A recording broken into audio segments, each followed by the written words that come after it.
Bonjour, j'espère que vous allez bien. Voilà, j'avais juste envie de lire et donc je reprends Bernanos et deux nouvelles. Je commence avec Une nuit. Je vous dis à tout à l'heure après la lecture. Merci beaucoup pour votre écoute. Une nuit. D'un coup de sa longue cravache de cuir, il frappa furieusement, follement, la douce bête cabrée, toute blanche d'écume. Elle se dressa plus encore, secouant à droite et à gauche sa sotte petite tête obstinée avec un gémissement presque humain. Les rênes filèrent entre les doigts, puis claquèrent d'un seul coup sec. Les 4 fers grincèrent à la fois, le taillis grêle s'ouvrit et se referma sur la croupe. Et il regardait stupidement sa main sanglante, l'oreille encore occupée du bruissement sauvage des feuilles, tandis qu'une pluie de grosses fleurs blanches tombait sur son cou et ses épaules, lourdes comme des fruits.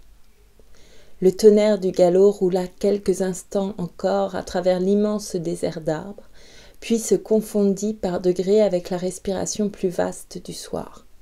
De l'est à l'ouest, toutes les cimes frémirent à la fois et, sans qu'un seul brin d'herbe remuât sur le sol exténué, il entendit peiner et craquer les puissantes membrures à 50 pieds au-dessus de sa tête. « Zut !» dit-il simplement, avec un calme qui le surprit. Pas la peine de chercher la sale bête ce soir. Quelle sottise ! Il ramassa par terre une des fleurs étranges et machinalement épongea sa paume et ses doigts poissés de sang. Le pétale, mou comme une pulpe, s'écrasait à mesure sur la plaie gonflée avec une odeur de poivre et de cannelle, et sitôt touché le sol, ainsi qu'un petit tas de boue grise, il semblait qu'il commençât d'y pourrir. Il cracha dessus, par dégoût.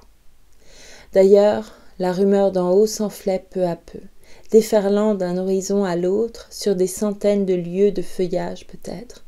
Puis le vent faiblit tout à coup, après une dernière et plus longue plainte, aiguë, déchirante, surnaturelle, et pourtant si vivante qu'une bête inconnue y répondit, au loin, d'un cri pareil.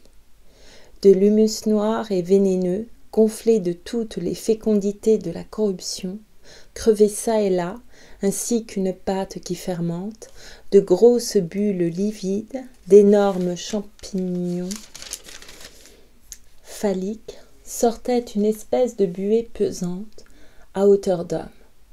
Tournant la tête, il vit noircir la pente du ravin qu'il avait eu tant de mal à descendre, et l'ombre courir entre les troncs à la vitesse d'un cheval au galop. Il ne semblait pas que la nuit tombât du ciel, mais plutôt que le jour remontât lentement, de bas en haut, comme pompé par cet autre abîme qu'on devinait, sans voir, au-delà du vaste murmure des feuilles. Le crépuscule insidieux s'évanouit lui-même comme il était venu, au point que le voyageur solitaire ne perçut d'abord des ténèbres qu'une odeur plus violente et plus âcre, parfois doucement mielée, de la forêt endormie. La chaleur était égale, assidue, atroce, irrésistible. Il éclata d'un rire nerveux, qu'il soutint longtemps, ainsi qu'une injure au silence et à sa propre angoisse. Et, se laissant enfin glisser à terre, il tâcha de se recueillir en fermant les yeux. Le talus sur lequel il appuyait ses épaules cédait sous lui par petites secousses insensibles. Du sol éboulé dont il entendait l'imperceptible glissement souterrain, jaillit d'abord une patte écailleuse, grise de poussière, de la grosseur d'un demi-doigt, tâtant prudemment l'air, d'un moignon circonspect. Puis l'insecte fabuleux parut, couleur de cendre, dressé sur 2 cuisses velues, offrant son ventre bombé et luisant avec une solennelle lenteur. Après lui un autre, et un autre, et un autre encore, à la file, traçant le même sillon, leurs hideuses petites têtes hérissées d'antennes s'agitant gravement toutes ensemble au rythme de leur marche oblique. Furieux, il en écrasa un au hasard de sa semelle ferrée. Ils disparurent aussitôt, comme bu par la terre grouillante, sous son hypocrite manteau de feuilles mortes. « Sacrée, sacrée forêt de malheur, dit-il, en se mettant debout. Son jeune visage trop tendu marquait une fatigue extrême et aussi une curiosité presque sensuelle que 6 mois d'une vie d'aventure n'avaient pas encore assouvi. Bien plus, presque à son insu, la surprise émerveillée des premiers jours, aussi libre et fraîche qu'un rêve enfantin, lorsqu'il s'enorgueillissait naïvement dans son cœur d'être allé d'un coup si loin au-delà du pays natal, de l'autre côté de la terre, faisait place à un autre sentiment plus fort, dont nulle déception, nul dégoût n'épuiserait désormais l'essence secrète, empoisonnée. Ce Français de 25 ans, trop tôt riche et orphelin, qui, sur la foi des manuels de colonisation ou des renseignements techniques fournis par les consulats, une lettre de crédit dans sa poche, était venu d'un trait des bords de la Seine à ceux du Guadarrama pour d'illusoires exploitations forestières, avait vécu longtemps d'un petit nombre de mots et d'images, choisis avec soin, faits à sa mesure, grâce auxquels il avait franchi sans péril, c'est-à-dire sans rien hasarder d'indispensable, le dangereux passage de l'enfance à l'adolescence. Et maintenant, cette provision épuisée, dissipée en quelques semaines, sous ce ciel terrible, le jeune avare non moins net et froid que ses yeux pâles, né pour faire une carrière et non pas une vie, d'ailleurs impuissant à réformer d'autres images protectrices, subissait désarmé l'assaut de la nature barbare, toujours hostile, faite pour l'ivresse ou l'ennui. L'embrasement du ciel, la vaste fécondité de la terre, le torrent de vie trouble qui charriait vers le Pacifique dans le même flot bourbeux, la naissance et la mort lugubrement conjointes, l'avaient d'abord rassasié jusqu'à l'écœurement. Mais il commençait de s'y dissoudre. Pour le moment, il cherchait des yeux les bêtes disparues comme par miracle, la pointe de la botte tâtant l'ombre, sa bouche pincée d'une moue puérile. Au ras du sol se glissait encore une espèce de jour sale et flétri qui rôderait çà et là, il le savait, d'une clairière à l'autre, jusqu'à la pointe de l'aube, jusqu'au rajeunissement du matin. Le sillon creusé par les fortes pattes brunes était toujours visible, brusquement interrompu à la place même où la troupe ténébreuse avait disparu par enchantement. Il s'était jeté à plat ventre, les coudes repliés, le visage si près de la terre qu'il croyait en sentir la profonde haleine, courte et brûlante, ainsi que d'une bête en amour. Le sang battait sous son front, ses yeux distinguaient à peine le mince filet de terreau brun qu'il faisait couler entre ses doigts, et il s'entêtait absurdement dans sa recherche avec une hâte et une maladresse fébriles, grognant d'impatience comme si déjà l'avait mis hors de lui cette caresse sauvage sur sa face. Enfin, tirant son couteau à grands coups furieux, il frappa le petit tertre, dont la couche de boue durcie s'effondra aussitôt dans un nuage de poussière à l'odeur intolérable. Une masse grisâtre, agitée d'un mouvement frénétique, d'un ondulement de pattes et d'antennes, disparut, laissant à découvert une forme vague, une lueur étrangement douce, où l'homme porta la main qu'il retira presque aussitôt, avec un gémissement de dégoût. Une poignée d'épais cheveux noirs restait prise entre son pouce et sa paume. Il reconnut qu'il avait touché un cadavre. Cette trouvaille le surprit un peu sans beaucoup l'émouvoir, car il n'est pas rare de rencontrer en plein bois la tombe d'un de ces pionniers que les grandes compagnies emploient pour la récolte du maté.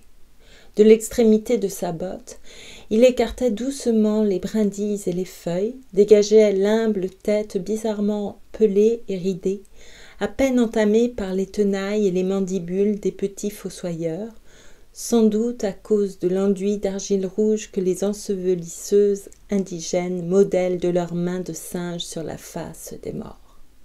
Évidemment, celui-ci était un homme blanc, à en juger du moins par la couleur et le grain plus tendre de sa peau, encore visible au sillon des fortes mâchoires, là où le muscle délicat de l'oreille.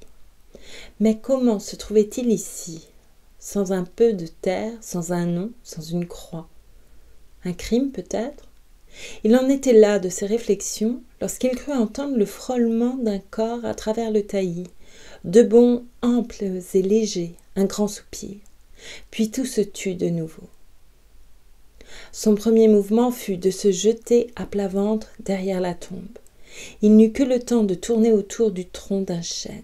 Une forme humaine, une ombre menue venait d'apparaître à la lisière des broussailles, à peine plus grise que le fond sombre des feuillages. Un moment elle resta immobile, dans la suspension de l'attente. Puis elle glissa sans bruit vers le bord de la fosse, s'accroupit, se releva d'un bond, surgit tout à coup immense, doublé par son ombre, avec un sifflement de terreur. Il l'avait saisie comme au vol, entourée de ses deux bras, et déjà il roulait à terre, une morsure à sa main blessée, pressant plus fort contre sa poitrine le corps souple et nu, à chaque détente des reins sauvages. 2 fois la douleur faillit lui faire lâcher prise, et il sentait couler le sang et la sueur sur son visage labouré par 10 petits doigts aussi durs que la corne. Enfin, perdant patience, il la frappa cruellement de son poing fermé à la jointure des côtes, un peu au-dessous des seins puérils. Elle reçut le coup en silence, cessa de combattre et dit doucement « Laissez-moi aller, lâche-moi, qu'ai-je fait de mal ?» Autant qu'il en put juger dans l'ombre, c'était une fille guarani, et elle parlait le plus vieil idiome, avec l'accent des tribus libres de l'Ouest.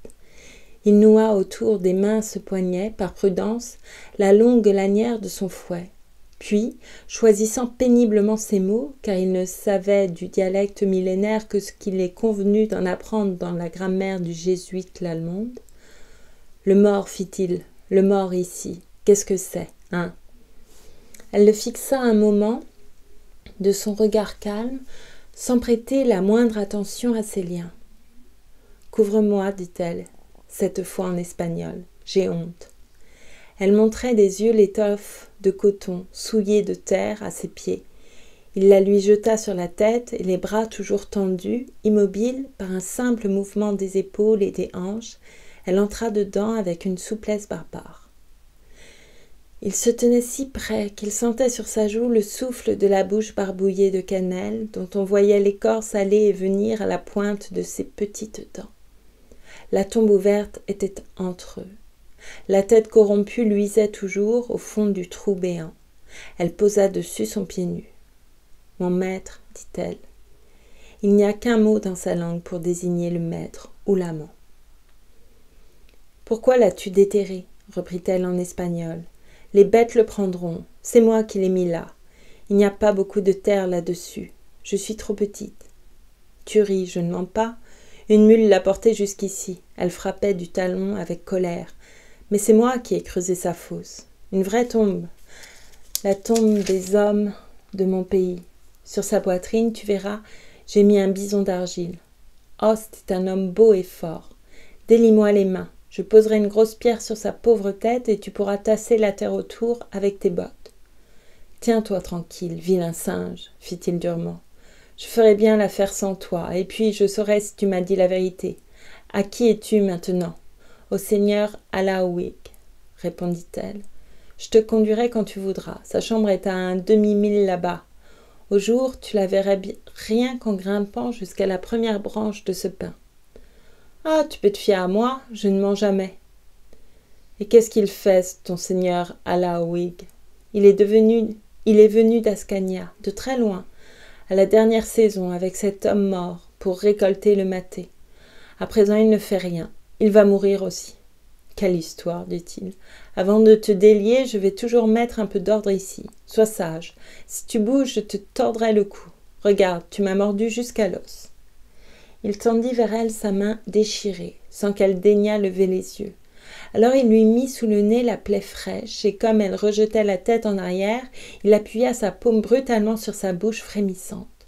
En un éclair, il vit tout le maigre petit visage se creuser d'angoisse, et elle fit en même temps, pour échapper, un saut si brusque qu'elle roula 2 fois sur elle-même avec une plainte étouffée. Elle se releva aussitôt. « Je vais t'attacher plus solidement, dit-il. la précaution sera bonne. Il passa l'autre extrémité du fouet dans sa ceinture et en hâte, fit retomber la terre dans la tombe. Puis ils se mirent en route tous les deux. Elle le précédait d'un pas tranquille. La lune était déjà haut dans le ciel lorsqu'ils atteignirent la cabane. C'était une maison de bois solidement construite au centre d'un défrichement sans doute abandonné depuis des années, bien qu'on y rencontrât encore çà et là, entre les jeunes arbres forts et drus, les vieux troncs noirs brûlés par la flamme ou des souches pourrissantes. Sur le seuil, à côté d'une grande jarre vide, hors d'usage, énorme dans la lumière blonde, une roue de bicyclette, rongée de rouille, la patte traversée d'un clou de fer et balancée par la faible brise nocturne, un chat sauvage pendait au-dessus de la porte, à demi dépouillé de sa peau. Elle s'écarta pour le laisser passer, le suivit docilement de son pas toujours muet. Mais si promptement qu'elle eut porté ses 2 poings liés à la bouche, il vit l'éclair de l'acier et tira violemment à lui la laisse de cuir. La fille tomba sur les genoux. Le couteau rebondit et sonna 2 fois contre la pierre. Il pensa qu'elle l'avait sans doute adroitement happé des dents sur la table en entrant. « Hola !» dit une voix dans la nuit. « Qui va là ? Est-ce toi, Mendoz ?»« Je vous demande pardon, fit-il poliment. J'arrive en ami, monsieur.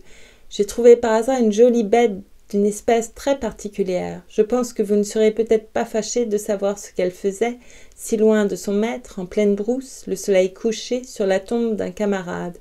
Êtes-vous réellement souffrant, monsieur ? Nulle réponse. Seule l'ombre démesurée du chat sauvage allait et venait sur le seuil. La prisonnière, toujours à genoux, ne bougeait pas plus qu'une pierre. Bien qu'elle retint sûrement son souffle, le sifflement léger de la poitrine haletante devint perceptible dans le silence. « Bisbilita !» s'écria soudain l'inconnu, d'un accent extraordinaire. Il essaya sans doute de se mettre debout, car on l'entendit un moment geindre et jurer. « Monsieur, camarade, n'importe, reprit-il d'une voix épuisée. Fermez la porte derrière vous, fermez la porte. Elle vous échappera, camarade. Bonté de Dieu. Elle est rusée comme une couleuvre. Comptez sur moi, répondit l'autre dans la nuit. Inutile de vous tourmenter. J'ai trop bonne envie de savoir le dernier mot de cette histoire, monsieur. Pauvre fille, la voilà tenue en laisse pour le moment, mais je n'y vois pas plus que dans un four. Allume, Bisbilita, commanda le malade très doucement. La lanterne est toujours pendue au même clou, je pense. J'aurais préféré crever en paix, mais il faut à présent que je revoie tes yeux, femme.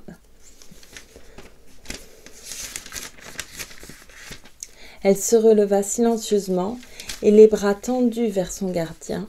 « Ferme la porte, dit-elle, et encore, si tu veux, entrave-moi les jambes, délie-moi seulement les poignets, ils me font mal. » Puis elle battit le briquet, suspendit la lanterne au clou d'une solive. « Le diable vous brûle, si vous en croyez un mot !» cria le mourant. « Vous aurez dû la tirer par ici, tout près, camarade, à portée de mes 2 mains pourries, là contre et plus près encore, le plus près possible, car je n'y vois guère. J'ai le feu de Dieu dans la tête. Je la vois à peine, camarade, mais j'entends tout, absolument tout, j'entends chaque petit battement de son cœur. » La lumière éclairait à demi le buste nu, encore robuste, ruisselant de sueur, tandis qu'il se retournait, gémissant sur le tas de chiffons bariolés qui lui servait de lit. De ses doigts écartés, il tâtait l'ombre en aveugle, mais l'indienne, se glissant adroitement le long du mur, gagna l'autre coin de la pièce de son pas silencieux et s'y tint debout, impassible, mouillant de la pointe de sa langue ses poignets meurtris. Peut-être alors le jeune Français eût-il cédé la place aux singuliers adversaires, si une certaine pitié ne l'avait emporté à ce moment sur le dégoût. Il aperçut en effet le ventre et la poitrine du malheureux marqués de larges taches d'un rouge sombre. Et il pouvait voir aussi le visage défiguré par une horrible enflure, telle que d'un homme piqué par l'ammonique au triple dard. « Je désirerais vous être utile à quelque chose, dit-il. Je m'appelle Carlos d'Arnetal. Je viens de Razami. Je croyais pousser ce soir jusqu'au-delà de Rio del Tinto, à l'hacienda des Camarón. Ma jument a pris peur et s'est échappée. Elle ne s'écarte jamais beaucoup, mais je ne la retrouverai qu'au jour. J'ai découvert par hasard, à 2000 d'ici environ, une tombe fraîche et cette Birletta ou Birbilletta, qu'importe le nom, qui venait rôder autour du mort. Dieu sait pourquoi. M'a paru diablement louche. D'ailleurs, je vous l'aurais ramenée avec plus d'égard, mais elle est aussi difficile à tenir qu'une belette. Et maintenant, disposez de moi. Je ne croyais pas qu'à 30 lieues d'Asunción, on pût risquer de mourir sans aide et sans témoin, comme en plein désert de l'Ouest. Écoutez-le, écoutez-le, interrompit le moribond à voix basse. Écoutez bien. Vous l'entendrez remuer et gratter. On dirait le nid d'une musaraigne. Qui donc? Son cœur. Vois-tu, elle fait la fière et la rusée. Je suis plus rusée encore. Elle tremble jusqu'au fond de son misérable petit cœur de traître. Sûrement, elle va mourir aussi. Dans sa surprise, le Français interrogea la fille des yeux, mais elle soutint son regard avec insolence. « Ami, dit-il, laissez cette bisbillietta tranquille. Tâchez de raisonner. Vous êtes un homme. Demain matin, j'irai chercher du secours à Camarón ou même à Noroni. En attendant, je ne dois pas vous laisser seul avec l'Indienne, si je comprends bien votre désir. Il ne faudrait pas non plus qu'elle restât liée toute la nuit, car est-elle coupable ou non? Dieu le sait. Avec votre permission, je fermerai solidement la porte et passerai la nuit sur votre seuil, dans mon manteau. Vous m'appellerez rien qu'en frappant du poing au mur. Avez-vous été piqué par une mouche charbonneuse, camarade? L'homme le regarda sans répondre. Le Français posa la main sur l'épaule, avec prudence, à une place encore saine, et sentit le froid de l'agonie à travers le cuir léger de son gant. « Donne-moi à boire, Bisbillietta, dit enfin le mourant. J'ai souillé la cruche comme un enfant dans mon délire. Vide-la sur les cendres et remplis-la de bonne eau de vie. Je mâche une écume diablement amère, ma jolie. » Elle obéit de nouveau docilement. Mais, la cruche pleine, elle l'offrit à Carlos, et sans daigner baisser la voix. « Fais-le boire toi-même, Seigneur, fit-elle. Il est encore plein de vie, bien que ses longues jambes ne le porteront plus nulle part. Le poison a mangé ses reins. Toute sa vie est à présent dans sa tête, et je ne puis m'en approcher. Qu'il me morde, et je suis morte. » Elle a dit le poison. Elle l'a dit. J'entends tout. Génie le malade. Oh, petite chienne. Camarade, je m'appelle Alaouig, qui est un nom païen. Je m'appelle aussi le Landais, du nom de feu mon père. Et pour l'homme que tu as vu là-bas dans la terre, il s'appelait Picard. Et voilà que celle-ci nous a empoisonnés tous les deux. N'en crois rien, Seigneur, fit-elle en souriant. Ils ont fait cuire de mauvais champignons et les ont mangés. C'est la vérité. Le Français vérifia d'un regard la fermeture de la porte, dont il avait abaissé l'énorme loquet de chêne que Bisbillietta n'eût soulevé qu'à grand-peine. Puis il prit sur la table une sorte de timbale de fer, l'emplit et la tendit au malheureux qui s'en saisit en grognant de plaisir. Alors seulement il revint vers la fille. Elle jouait tranquillement avec une patate douce tombée à terre du bout de son orteil nu. « Ne mens pas, dit-il. L'autre est mort depuis longtemps, 10 jours peut-être. Je l'ai vu, je le sais. Ils n'ont pas mangé les mêmes champignons, c'est sûr. Réponds-moi franchement. Je te croirais car le Seigneur est ivre, sans doute, ou son mal le fait délirer. Veux-tu répondre? » Elle se balançait sur les hanches, la tête penchée sur l'épaule droite, et son profond regard suivait imperceptiblement chaque mouvement de son corps ingénu. Tout à coup, sa voix jaillit dans le silence.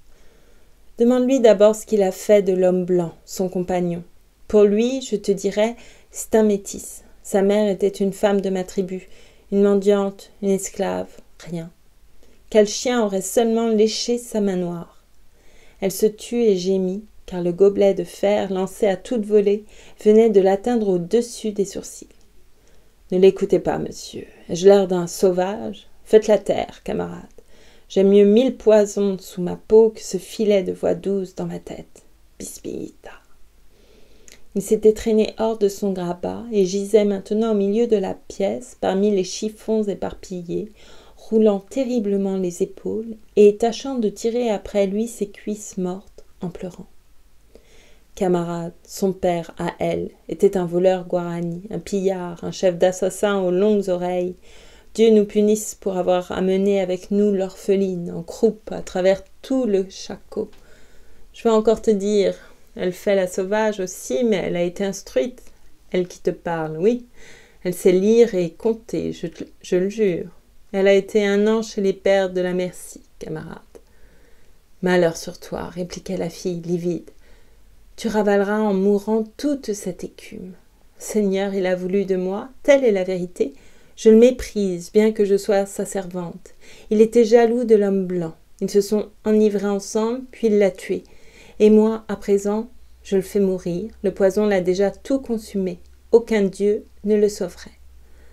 Tu avoues donc, sacrée petite vermine, cria le Français exaspéré.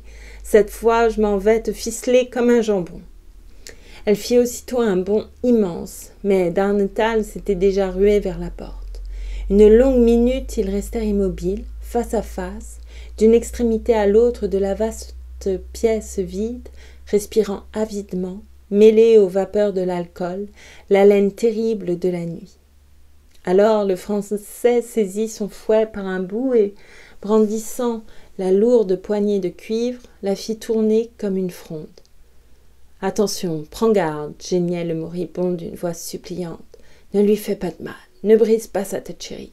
Doucement, doucement. Rends-toi, Bisbietta, il n'y a pas de honte, il est fort. Rends-toi, ma fille. Et pitié, camarade, ce n'est pas une femme comme les autres. Une seule goutte de sa chair salive sucrée me rendrait la vie. Elle était entre nous deux jadis comme une branche de pommier fleuri. » Il avait refermé sur la botte du Français en gémissant sa large main de coureur de bois. L'Indienne coula son regard vers la terre, vit tout en un clin d'œil, s'enleva comme un oiseau et vint se poser si près de son ennemi qu'il fit pour l'atteindre un pas rapide. La boule de cuivre lui échappe en sifflant et alla sonner sur les poutres, tandis qu'il s'écroulait sur le sol, la face écrasée contre l'argile. Tout se passa dans un éclair. Il reçut le petit corps lancé à toute vitesse au travers des reins. De ses 2 cuisses, elle pressait étroitement la jambe libre et glissant son bras nu autour du cou, elle posa l'autre main sur la nuque, en se roidissant. L'air manqua aux poumons du Français et il sentait craquer ses vertèbres. « Donne ton couteau, disait-elle tout bas en guarani. Je le veux, donne, donne. » L'attaque avait été trop précise et trop prompte, calculée avec tant d'art pour qu'il pût lui opposer sans péril une résistance brutale. Au contraire, il mollit ses muscles, s'abandonna, roula doucement sur lui-même jusqu'à ce qu'il eût dégagé sa hanche droite. D'ailleurs, la frénésie de la lutte, l'étreinte silencieuse du corps bondissant et aussi l'odeur de l'alcool l'avaient comme enivré. Presque à son insu, sa propre main se serra autour de la poignée de l'arme avec une violence inouïe, et il frappa, de bas en haut, si fort qu'il ne sentit aucune résistance et crut d'abord avoir manqué son coup. Elle s'était relevée en même temps. Le regard qu'elle lui donna avait une espèce de sérénité triste, une majesté barbare, et quelque chose encore, qui ressemblait à une incompréhensible tendresse. C'était la nuit même, l'immense nuit de la terre sauvage, son appel impérieux, sa soumission désespérée, la chaleur femelle de ses flancs d'ombre. Tel quel, il n'osait affronter ce regard, sans pouvoir néanmoins baisser le sien. Et comme dans la lutte, la lanterne s'était détachée de la poutre et brûlait à terre, il la ramassa sans mot dire, honteusement. La fille était toujours devant lui, immobile, mais la tête à présent penchée vers le sol. Elle eut un mouvement des épaules d'une lassitude et d'une dignité incomparables et s'éloigna lentement, d'un pas un peu inégal, les deux mains croisées sur son ventre, jusqu'au coin le plus ténébreux, où elle s'assit, ramenant sur ses genoux sa pauvre robe de coton en silence. « Monsieur, monsieur, disait l'homme étendu. Ce vague murmure s'élevait à peine au-dessus du sol. Monsieur, fais-lui rendre le couteau, camarade, méfie-toi. Elle l'a pris à ma ceinture, la rusée. Foutez-moi la paix, vous, cria Darnetal, furieux. Vous avez failli me faire tuer, imbécile. Encore un mot et je flanque le feu à votre baraque. Y a de quoi devenir fou, ma parole. Que m'importe son couteau? Je l'ai arraché de ses mains tout à l'heure. Il faut qu'elle l'ait escamoté de nouveau, satanée petite sorcière. Il éleva la voix sur cette dernière injure, par défi et aussi dans l'espoir qu'elle allait répondre, tenir tête, qu'il entendrait de nouveau sa voix bien vivante. Car déjà, au fond de lui-même, il ne doutait plus de l'avoir sérieusement blessée. Une sorcière, vous l'avez dit, monsieur. Toute baptisée qu'elle est, je la crois plus noire que l'enfer. Aïe, aïe, oh, vous ne connaissez pas le pays au-delà de gourmians, non? Des diables, de vilains sauvages. Les hommes blancs, les vrais hommes blancs comme nous, monsieur, à vivre là-bas, est-ce qu'ils ne guettent pas leur sang, ne croyez-vous pas, camarades? Mais le Français ne se sentait plus d'humeur à poursuivre une aventure incompréhensible et, d'ailleurs, il craignait d'être dupe. Assez de discours, fit-il. J'ai agi comme un nigaud en me mêlant de ce qui ne me regardait pas.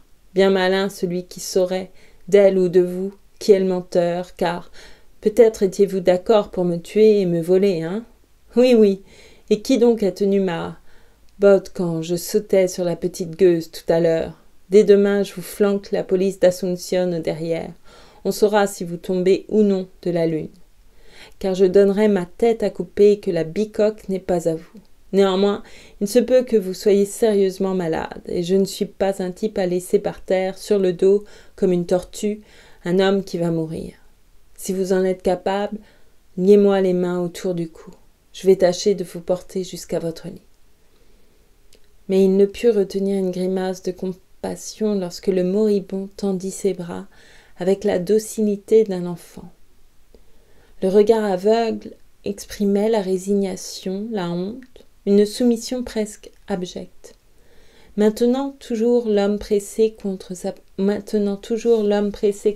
poitrine, il rassembla du pied les chiffons, en fit un tas et le coucha dessus. Puis il se mit à marcher de long en large pour calmer ses nerfs et rêver à la décision qu'il allait prendre. Si absorbé qu'il fût, ou peut-être en raison même de son exaltation, il entendait nettement chacun des bruits légers qui troublaient un à un le silence. Au bout d'un instant, il crut s'apercevoir que le râle du malade à peine distinct, mais lent et régulier, s'interrompait dès qu'il avait tourné le dos, pour reprendre sitôt qu'il marchait de nouveau vers le grabat. Il s'arrêta, prêt à l'oreille. L'inconnu appelait, en effet, à voix très basse, humblement, comme s'il désirait et redoutait à la fois d'être entendu. « Camarade, s'il vous plaît, camarade !» Le Français s'approcha brusquement et dit « Que me voulez-vous » ? « La fille, oui, hein, l'avez-vous tuée ? Elle ne fait pas plus de bruit qu'une mouche. »« Laisse la fille tranquille, tu m'embêtes. Elle est là-bas dans son coin, sage comme une image. Je m'occuperai d'elle tout à l'heure. Et que te fait à présent une fille ou 10 filles, puisque tu seras mort demain ? Oh, fit l'homme, elle s'étonne de me voir encore en vie, voilà tout. Elle connaît son poison. L'autre nuit, je vais te dire, je l'ai entendu s'asseoir tout près de moi, 1 heure, 2 heures, qui sait. Je n'ai pas ouvert les yeux ni bougé un poil de moustache.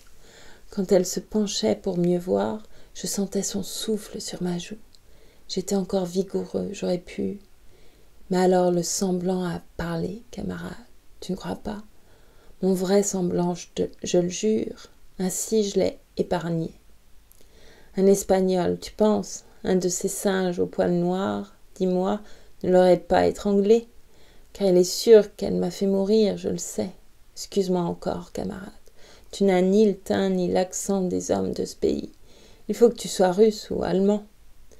L'alcool te travaille, fit sèchement Darnetal.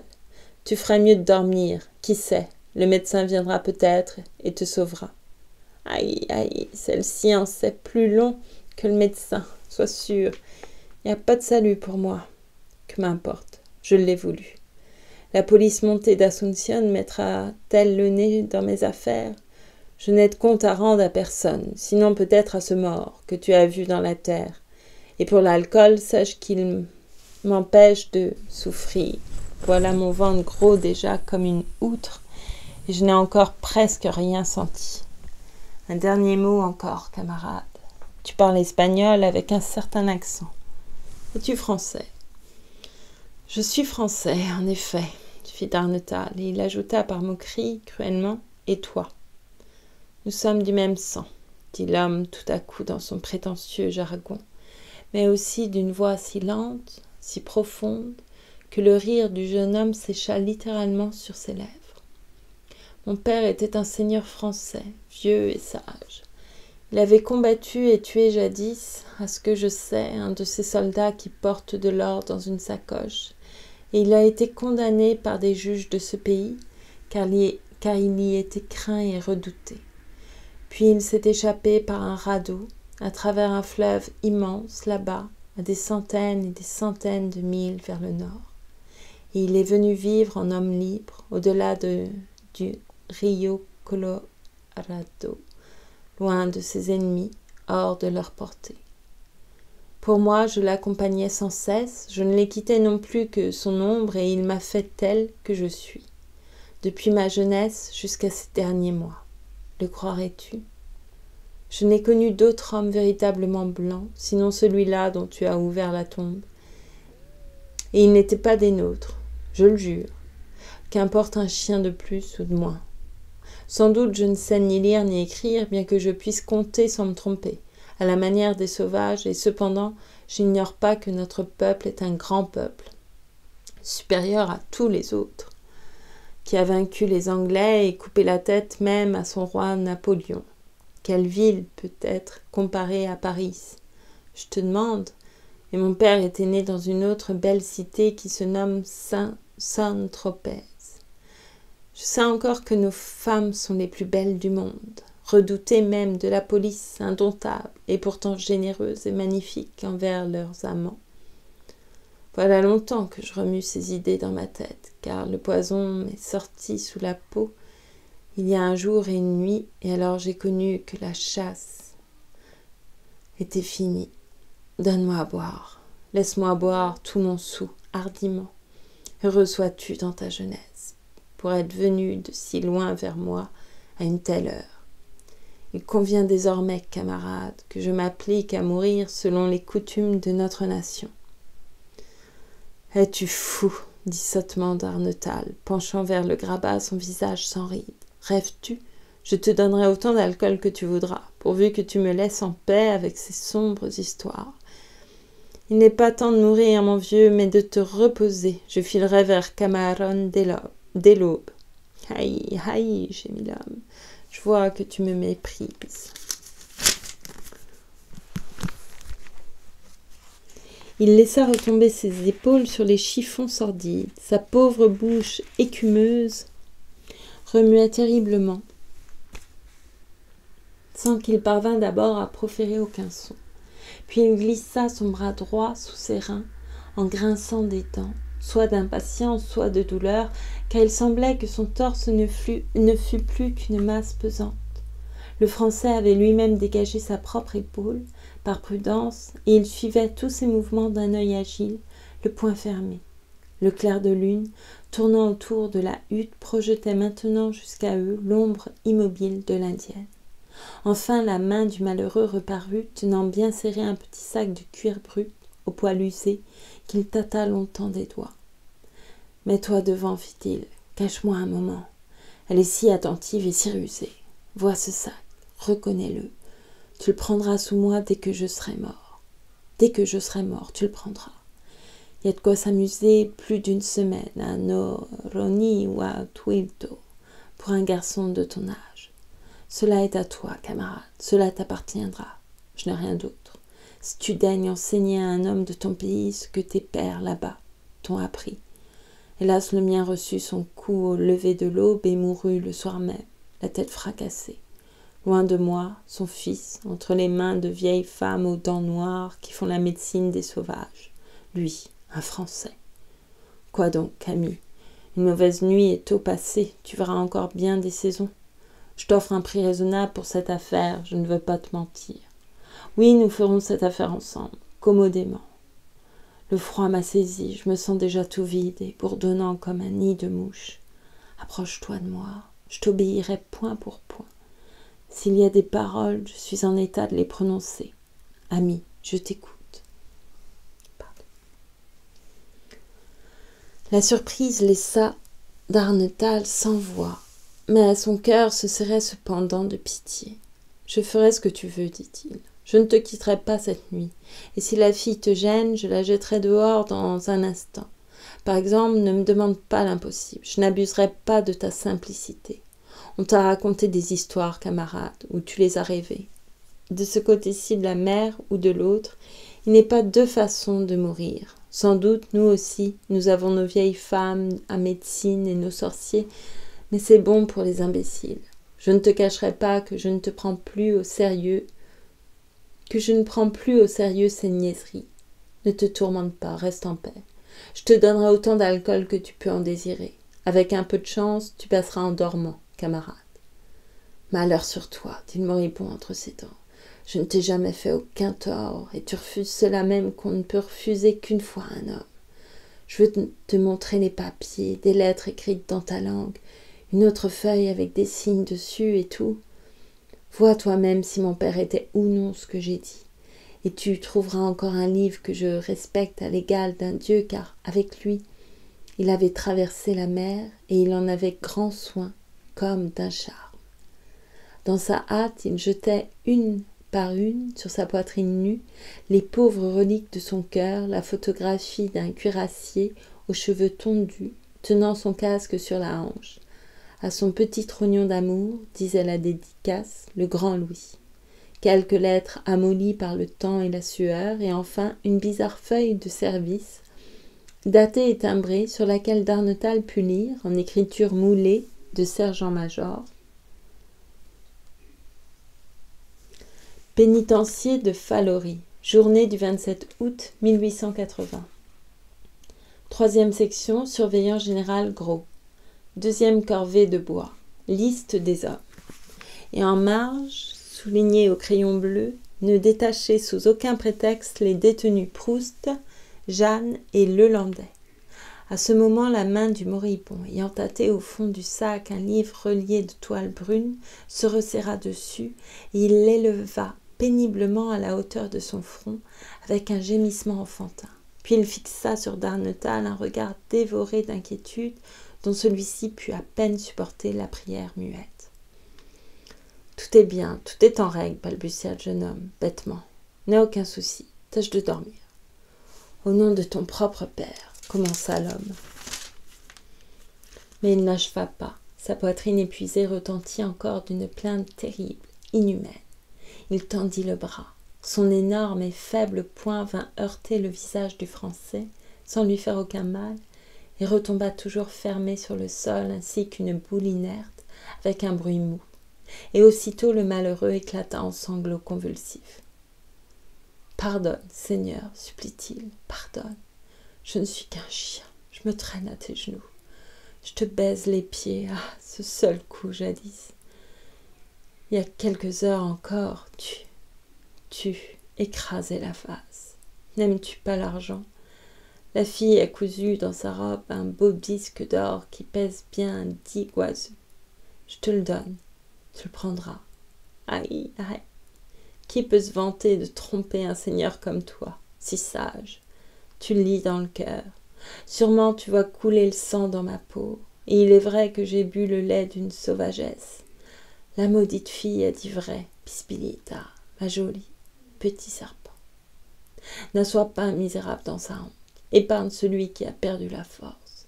Qu'importe le ventre dont je suis sorti, puisque je vais rentrer dans la terre. Approche-toi de moi, Seigneur, ne me trompe pas. Je connais ton secret. Il y a un secret des hommes blancs. Comment l'aurais-je appris sinon par Pispilita, la chérie? Oui, je sais que l'eau fut répandue sur sa tête et que morte elle sera l'égale et la compagne des autres femmes pour une vie qui ne finit pas.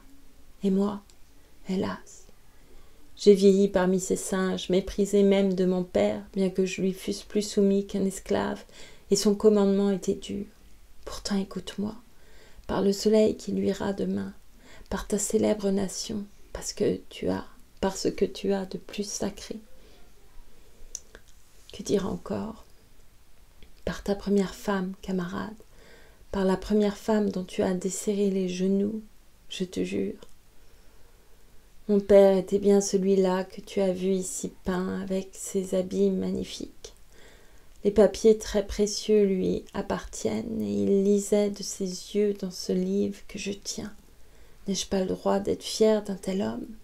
S'il m'eût conduit dans son pays, qui se serait soucié de sa mère, je te demande, j'y eusse vécu libre. Qui? S'il m'eût conduit dans son pays, qui se serait soucié de ma mère, je te demande, j'y eusse vécu libre et puissant. Hélas, hélas, alors qu'il était si aisé de me satisfaire, veux-tu que je paraisse tout à l'heure devant lui et qu'il rougisse encore de moi? Serais-je un de ces chiens à jamais? N'ajoute rien, dit le jeune Français, cela suffit. Je prends tous les dieux à témoin, d'ici ou d'ailleurs, bons ou mauvais, que tu n'es pas plus un chien que moi qui te parle. Et tu ne t'en iras pas, camarade, que je ne t'ai embrassé sur les joues à la mode de mon pays, comme je le ferais pour un frère. En attendant, je vais m'efforcer de te contenter. Il se leva brusquement et en 2 pas fut devant la silencieuse fille, toujours accroupie à l'angle du mur, immobile, bien qu'un peu d'air, entre les rondins du mur, fit flotter lentement le bas de sa robe. « Bisbietta, fit-il, allons, du diable si je démêle le vrai et le faux dans toute cette histoire, mais d'une manière ou d'une autre, tu as fait assez de mal, je pense. » La tête penchée reposait presque sur les genoux, entre les 2 bras croisés. Il voyait la nuque de cuivre, lisse et nue. « Lève-toi, dit-il durement. Pourquoi ruser ?» Il lui frappa l'épaule de sa main ouverte. Le petit corps glissa en avant, roula sur lui-même et demeura étendu, gravement, le genou plié sous les cuisses. Un jet de sang déjà épais rougit instantanément la misérable jupe souillée de terre. « Que veux-tu » supplia l'homme avec terreur. « Ordonne qu'elle se taise. Ah, que je ne l'écoute plus en ce monde. Eh, ah, il me semble que je sens d'ici l'odeur de ses bras toujours frais. Vois-tu, camarade, l'écorce d'un jeune arbre n'a pas d'autre parfum, et d'y penser seulement, cela met de la salive sous ma langue. Ordonne qu'elle se tienne tranquille encore un moment. »« Il faut donc que le couteau ait glissé dans ma main, dit le Français.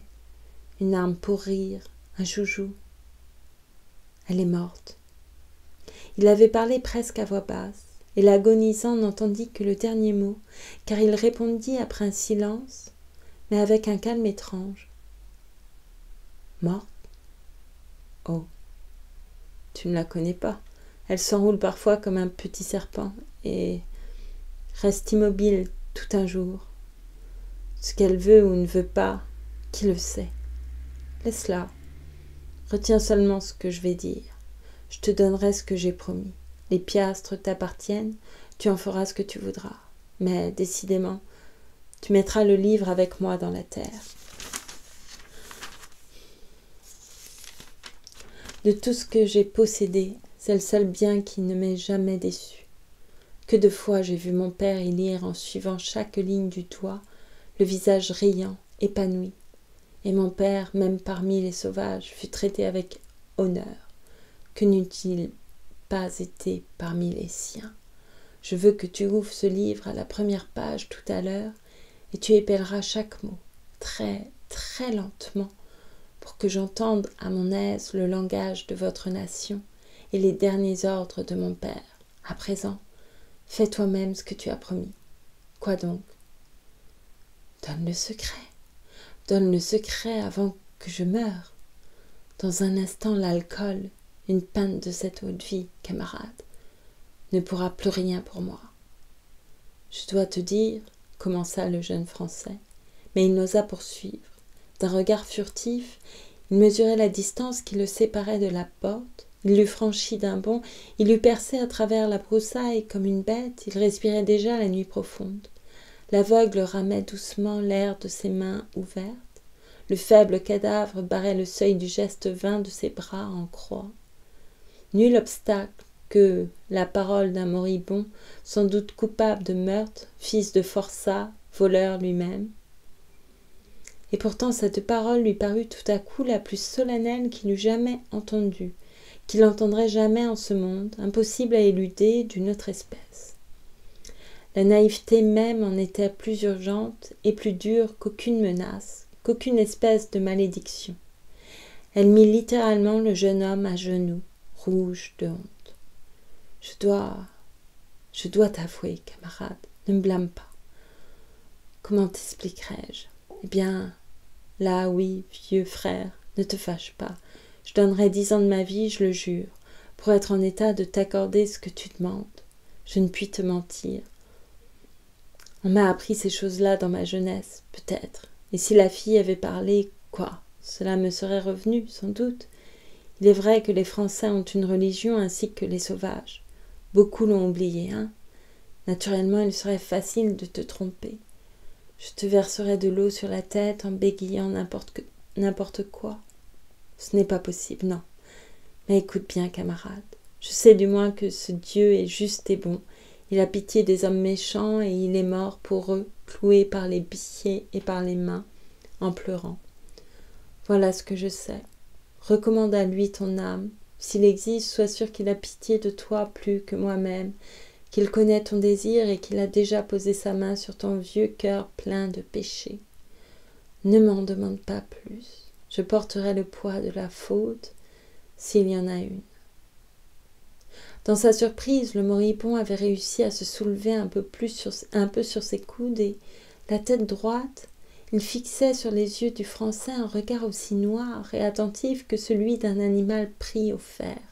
« Peut-être dis-tu vrai, fit-il après un silence horrible. « Peut-être non. Mais en acceptant de porter le poids de cette faute, tu parles raisonnablement. Laisse-moi te donner un baiser. » « Non, dit l'homme. Est-il croyable que tu aies laissé perdre un secret merveilleux qui referait de moi un petit enfant? Il se laissa glisser en arrière et frappa le sol si rudement des épaules et de la nuque que Darnetal le crut mort. Le livre avait roulé à terre. Il le ramassa.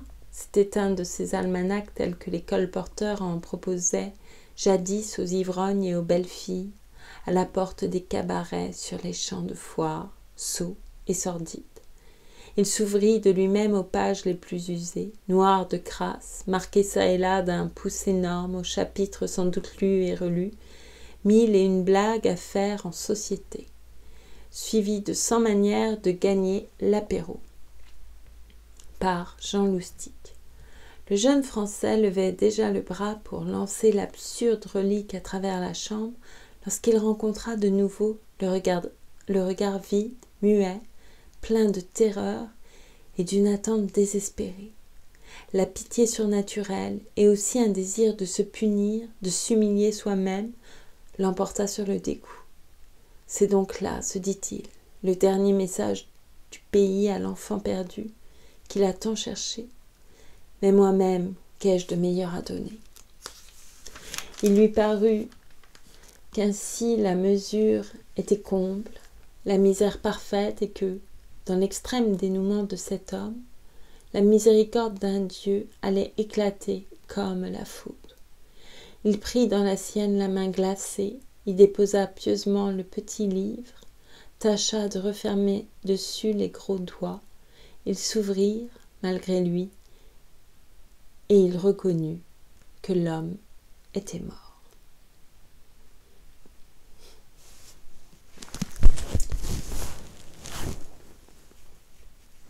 Bon.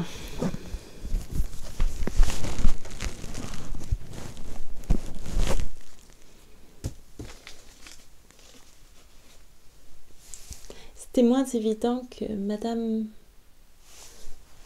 d'Argent.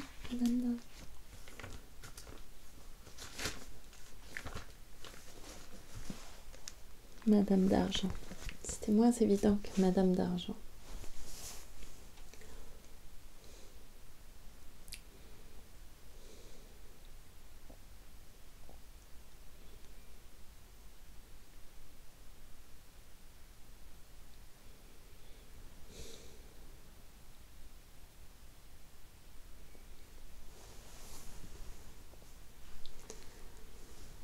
Japon, c'est assez...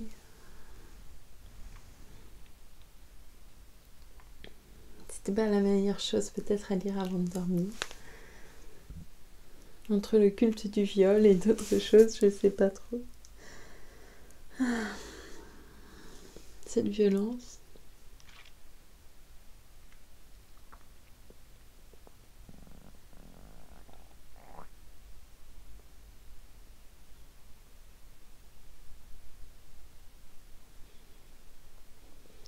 Les Indiens. Bref. Voilà. Je vous souhaite beaucoup de belles choses. Je vous dis à très bientôt pour une nouvelle lecture. Voilà, je vous remercie. À très bientôt.